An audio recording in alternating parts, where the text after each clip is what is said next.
come from the mainstream media. I spent nearly 40 years as a reporter. I like to talk about being a reporter. I never wanted to be an editor. I always consider that the dark side. This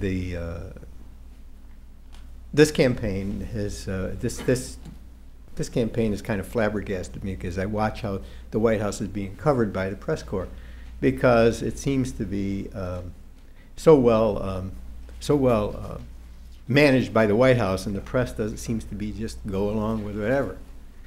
Now, I woke up this morning, as I do every morning, to the NPR News.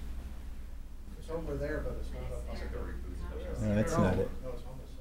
This is rebooting, but it's I can see it on the other screen.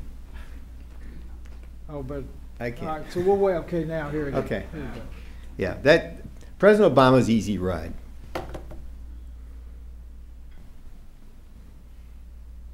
Accountability, that's what we're taught it to do. When you're a government politics reporter, the name of the game is to hold those people in power accountable for their actions and what they say. So it's up to us, we the reporters, to go out and do that. And I don't see it being done very much with regard to this president. In fact, it's not done very much at all. We have a news media more interested in playing gotcha with Mitt Romney than making the president defend his stewardship. When you have an incumbent president, in the case of the last time we had that election was 2004, George Bush wasn't able to skate away from anything.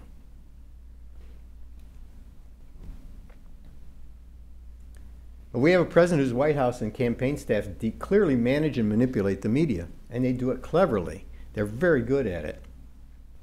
And I'll tell you, give you one example. We have a meeting, we don't let them get away with it. I mean, that's it in a nutshell right there. This morning I woke up like I do every morning to the NPR News. I have it set, my radio set on WAMU, and I listen to the NPR News. It comes on in the morning, and I usually hear the entire 2-hour cycle of Morning Edition on there. I mean, it's not that I'm sitting there listening to it, but it's on when I'm getting ready to get out, but I hear usually everything. And this morning I was awakened by the lead story that Secretary of Defense Panetta announced today that the American troops that had been sent in under the surge by President Obama have now been withdrawn. You've probably heard that story. And what's wrong with that story? Just what's wrong with that headline? Anybody? What's wrong with that headline? President, yeah. Who were they replaced by? Hmm? I mean, who replaced them? Yeah, but that's should be a part of the story. But what's wrong with that headline? He never ordered a surge. Hmm? I don't think he ordered. Yeah, he did or just surge. He did. Yeah. This is something that's very cleverly done. You don't even pick up on it. Who's announcing it? Panetta, not the president. The president should be announcing this. He doesn't want to. He doesn't want to because it's going to interfere with whatever he wants. His message is today. His message is economics. His message is Mitt Romney's out of touch. His message is Mitt Romney's 47%. And he doesn't want to get involved in this, just like he doesn't want to get involved in Libya. And so he lets his surrogates go out and do those announcements, just like he let Eric Holder make the announcement when they were going to hold Khalid Sheikh Mohammed's trial in New York City. It was Holder's decision. Well, it wasn't Holder's decision. It was the president's decision. But they didn't let the president make the announcement. They let Holder make the announcement. So one of the things that the president does, and he lets other people in the administration do the talking for him when he doesn't want to be involved with that issue. And as long as the press don't hold him accountable for that, well, he'll get away with it. Now, the president made a speech, a big speech at West Point when he announced that the surge was going in December of 2009. He's only made 2 subsequent speeches on Afghanistan since. Only 2. Only 2. He never talks about it. He doesn't have to. Now, here we have in Afghanistan going on right now a major change in policy. The policy being that we were going to train their soldiers to take over their security. And now we've suspended it because it's not working. And yet, what did Secretary Panetta say today? He said, oh, we're pulling them out because our mission is being successful. Nobody says, well, where's the success? It's the press's job. That's our job.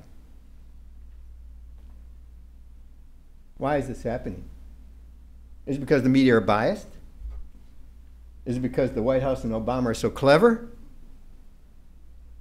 Is it because the Romney campaign is inept? Is it because we live in a different media culture? I think it's all of those things. It's all of those things. We do certainly live in a different media culture. This administration has learned how to manage that media culture better than most. And so that the president doesn't expose himself to very big questions. We should be, so that when the president doesn't expose himself to the big questions, as this president does not, then it's up to the press to say he's not exposing himself to the big questions. And if he doesn't do it again, you write it again tomorrow, and you write it again the next day, and you write it again the next day, and then all of a sudden you say, hey, how come he's not, the public starts to come around to thinking, hey, why doesn't he ever answer any questions? But as long as you're willing to go along with that management, and it's not going to do it, you're not going to do anything. So the press should be putting the pressure on the president. You would have thought that the Libyan bombing was Romney's fault from the media coverage.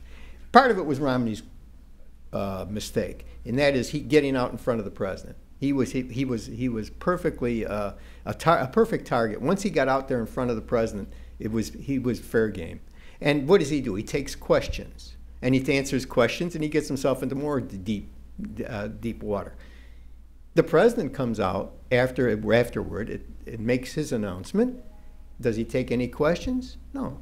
Did the reporters try to ask him questions? Yes. There was a question shouted at him. If you heard him walking, he was walking away in the Rose Garden that day, last week. It seems like a year ago already.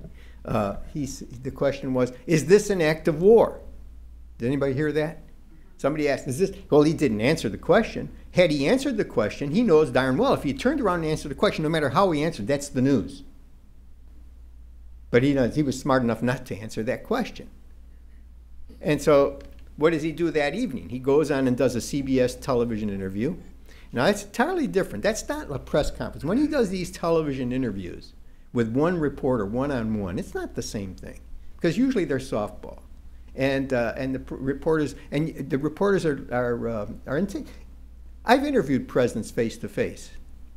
I know how intimidating that can be when you're sitting in the White House, sitting there with the president of the United States, and you're asking them questions. That's pretty intimidating. But when you're in a press conference and you're just shouting questions at the president, you'll ask anything. When you're sitting there face-to-face with them, it's a lot harder to do. People don't want to do it. So what is the headline coming out? That his line was, Mitt Romney shoots before he aims. And that was the news out of the interview. And then he did another interview shortly after with Telemundo, where they asked him a question: is Egypt an ally or as a friend, an ally or an enemy? And he answered it ambiguously. He's not. They're not an enemy. They're not a friend, an ally. And the story was he had to back that away, but he got himself into a little trouble. You see, when the press starts to ask questions, you no longer can control the message. But as long as the press isn't asking the questions, you can't control. He can control the message, and he controls it better than most. That's one of the reasons why he's been able to maintain a 45 to 50% job approval rating through all of this. I covered George H.W. Bush at the height of his re-election campaign when the economy was going down and then coming back up. We were on his back every day, which is what our job is. What is the role in a campaign, especially when you have an incumbent president? We have to provide accurate information on what the candidates are, who the candidates are. We have to provide accurate information on what the candidates are doing and saying. We have to provide informed and balanced discussion and analysis of what the candidates are doing and saying. And we have to push the candidates to discuss those things they don't want to be discussing and should be. And we have to point out that those things that the candidates are avoiding. Those are our job. That's what my job out there on the campaign trail is. It's not to just be a secretary to whatever the candidate is saying. And so we don't get much of that. We don't do that anymore. And I come from the old school. That's how I was taught to do it. I don't know if people are being taught. Now, I teach journalism and political science at American University. My students have heard this lecture several times. So if they're going to go out and do the same thing, well, then they've already been forewarned not to. But the thing is that I had a reporter call me Wednesday night from Le Figaro. She's a reporter here in Washington. She writes for Le Figaro in Paris. And she was working on a story, and the story was, she calls me and wanted me to comment, she was calling, the story was, is Mitt Romney finished? I mean, that was the story that she wanted to write. And basically, I gave her the same lecture. If it wasn't for the press, this story, and even with all this good press that Obama gets, he's still running pretty tight. Which means that the public is not being fooled, not always fooled. You can fool them part of the time, but they're not always fooled. They're going to react to those things that they think are affecting them.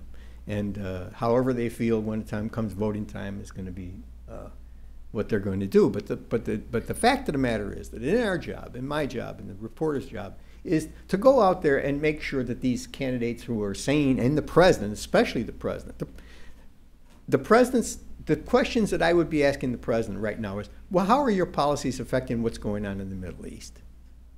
First of all. And second of all, what about Afghanistan? What is the progress in Afghanistan? How would you assess the progress in Afghanistan? If the reason for being is to train the troops to take over their own security, and now you've had to suspend it, well, where's the success there? And has your policy of extending an open hand instead of a clenched fist worked? Those are the questions that have to be asked to the president. But he doesn't put himself in a position, and nobody asks him. So what are you going to do? I don't know. I just can light the candles I try to light, and then work on younger journalists who are coming into the business and try to tell them this is the way you're supposed to do it. But I'll stop there and I'll take your question.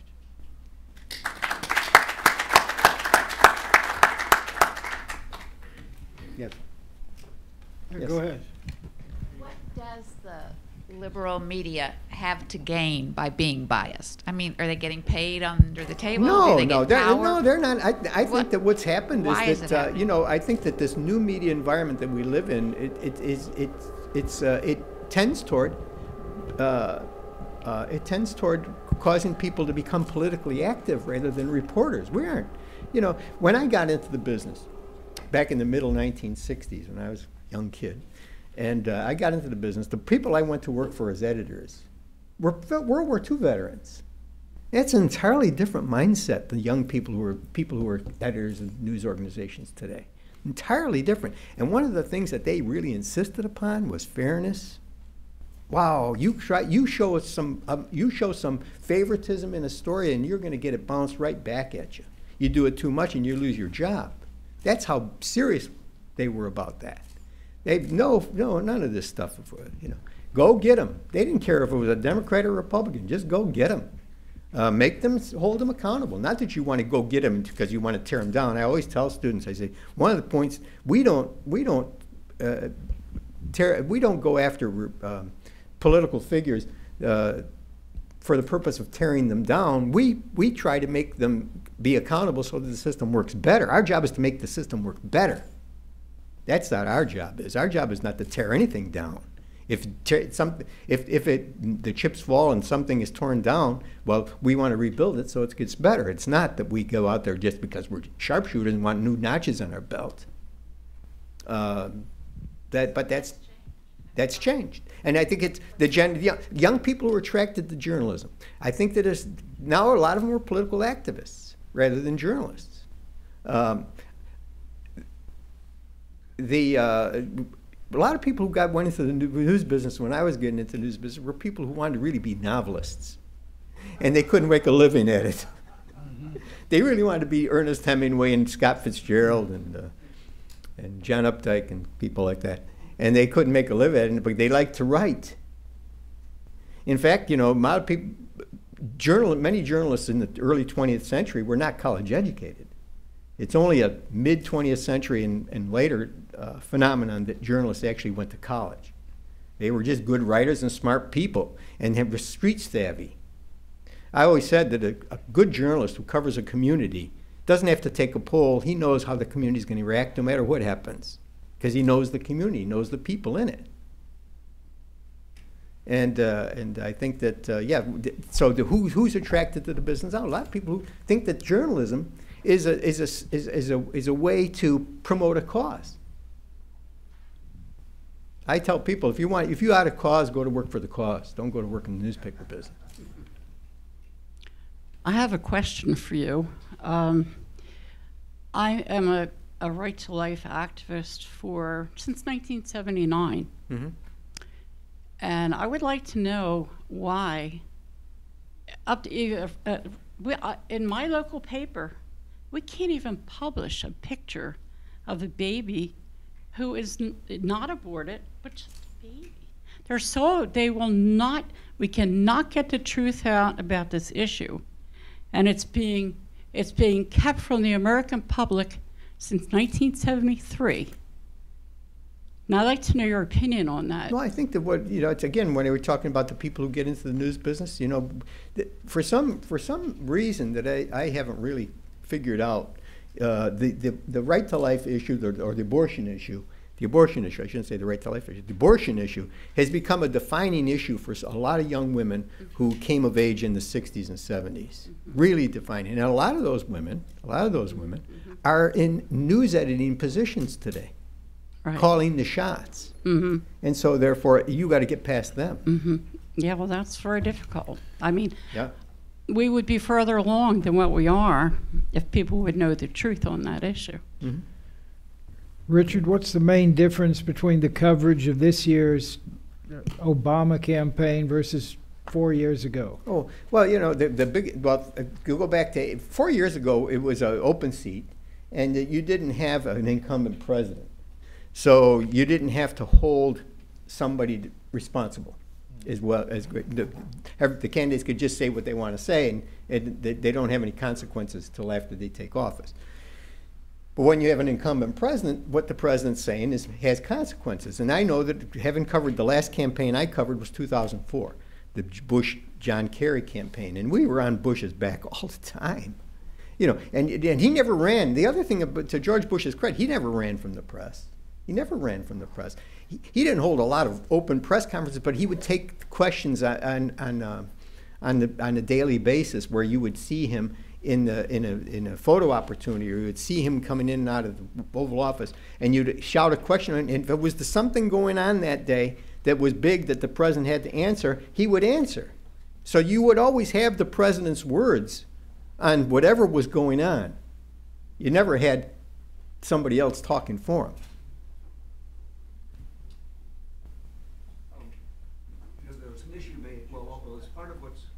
It's part of what's going on with Obama not taking questions that somehow it was early on spotted that he doesn't handle questions well, or kind of the impromptu situation isn't his. He's a teleprompter guy. Well, but it goes beyond that. Yeah, sure, and you can screw up easily that way if you're not that good at it. And he's not that great at it. He's all right, but he's not great at it.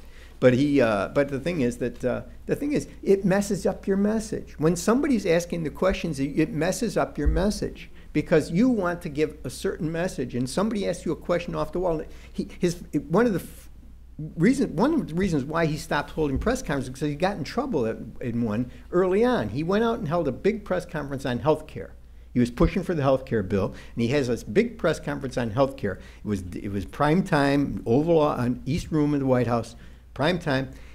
And what does he do? He gets a question at the very end. He calls on Lynn Sweet of the Chicago Sun-Times, and he knows Lynn because he's from Chicago. So he says, I'll give the Chicago reporter a question. Well, Lynn Sweet asked him a question. It has nothing to do with health care. It has to do with that incident in Cambridge where Professor West was arrested for trying to enter his own home. And what does Obama say? He says, I don't know, I have all the facts, but the police acted stupidly. That was the story. Healthcare died in that day. The next day, everything was, what the president said about that. He never made that mistake again, because you just don't know what you're going to have to get in those press conferences. And so he went something like 9 months without a press conference after that one. So will you make a prediction on the election?